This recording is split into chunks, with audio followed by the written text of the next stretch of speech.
Welcome to the Compact for America Initiative briefing.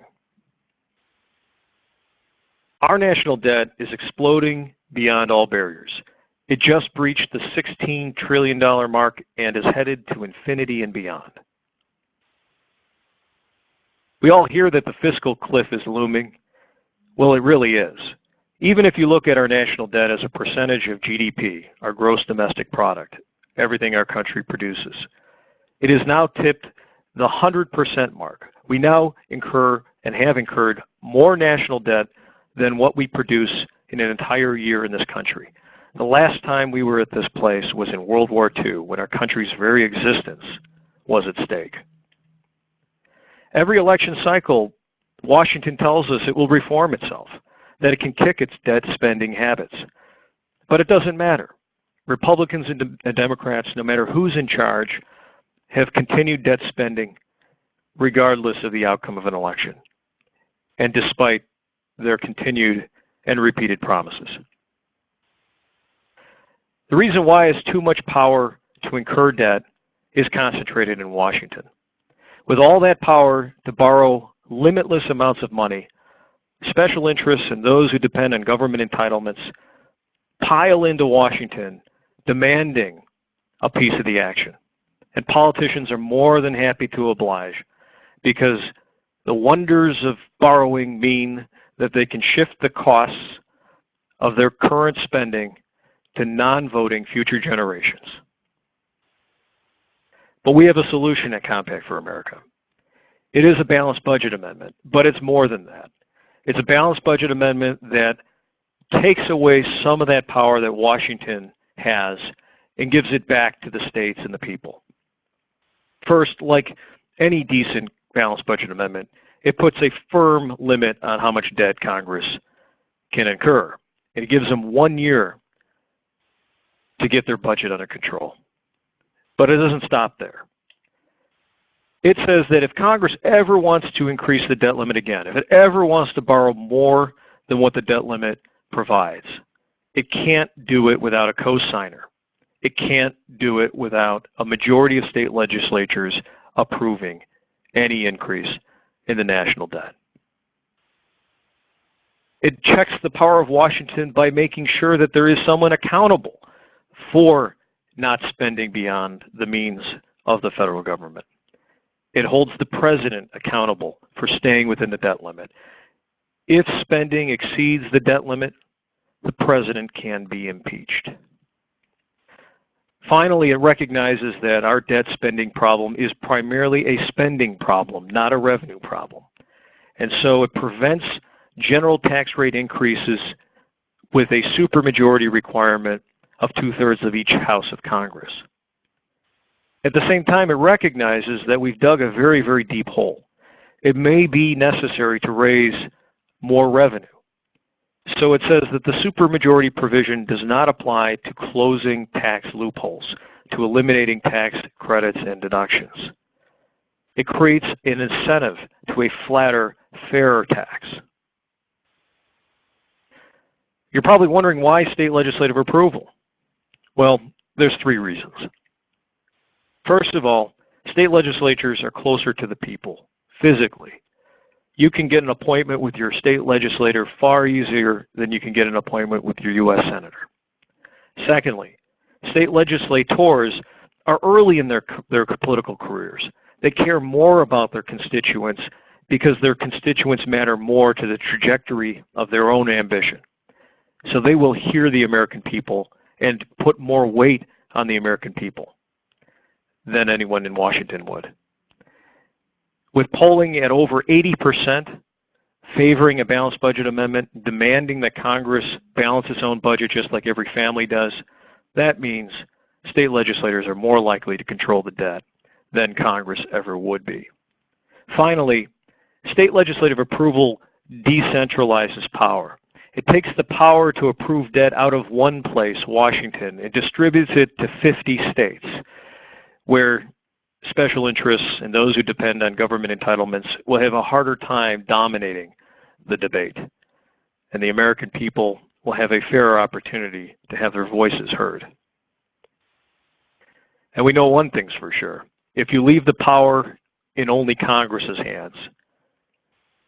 Congress might appear to tie their own hands, but they'll find a way to feed their debt spending addiction anyway. Every balanced budget amendment idea coming out of Congress has loopholes you can drive a truck through. But states can stop the insanity. Article 5 of the U.S. Constitution gives states the power to originate constitutional amendments, including a balanced budget amendment. This is a perfectly legitimate power that the founders gave the states as their ultimate fail-safe against a federal government gone wild.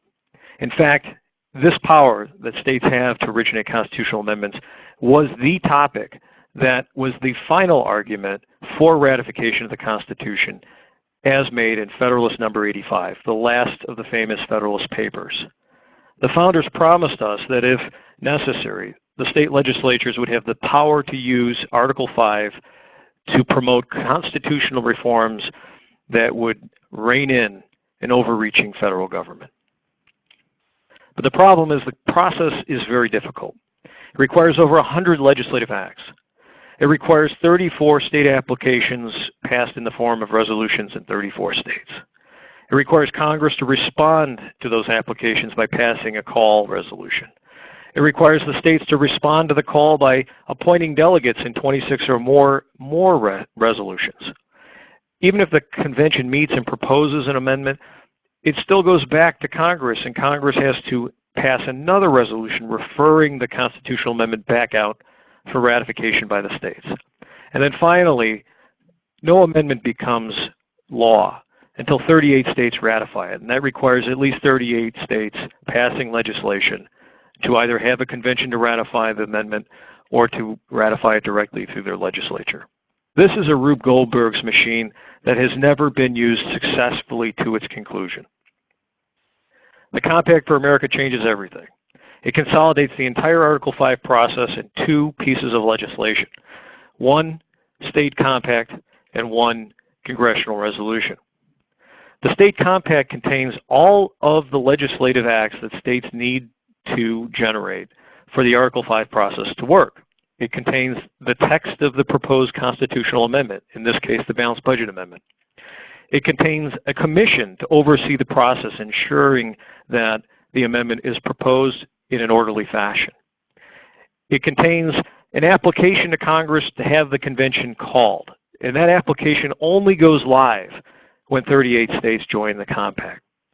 When the application goes live, that triggers the congressional call for the convention to go live, which is contained in the congressional resolution. When the call goes out, that triggers the appointment of delegates, which in the state compact are the state governors. Why the governors? Because the governors are the statewide representative, a known political quantity, and accountable to the people of each state in a way that few other representatives would be. They also provide leadership.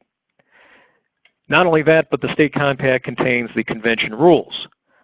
That lays out all of the logistics for voting, where the convention will be organized, and what committees will take place at the convention. When the convention proposes, or if the convention proposes the balanced budget amendment, the compact also ensures that it will be strictly limited to the originally conceived of proposed amendment text. The scope of the convention will be targeted to only the balanced budget amendment. Once that balanced budget amendment is proposed, it will automatically trigger and cause the referral of that amendment to go live from Congress. And then once Congress refers out for ratification the proposed balanced budget amendment, it will cause the ratification that is preloaded in the state compact to go live, finishing and ratifying the entire Article 5 process. In less than 1 year, we could have a balanced budget amendment originating from the states, with less than 50% of the legislative resources deployed than in the ordinary Article 5 process. This is realistic because legislators are actually more familiar with compacts than Article 5 itself. There are over 200 compacts in existence. The average state is a party to 20 or more compacts. It's realistic because we don't have to herd 7,500 cats. We don't have to go out and persuade all of the legislators that are considering this to vote for the compact. By making governors the delegates to the convention, we give them a stake, both politically and personally, that will cause governors to provide leadership. We also have found in poll testing across this country that once you explain that all a compact is an agreement among the states to do something more efficiently, they favor the use of a compact to originate constitutional amendments like the Balanced Budget Amendment by more than 2 to 1. The Compact for America initiative is live. It needs your support. If you want to stop our country from plummeting over the fiscal cliff, this is the only way to do it. Congress will not tie its own hands. Washington will not reform itself. It will take the states and the people acting outside of Washington to promote real reform and to save our future.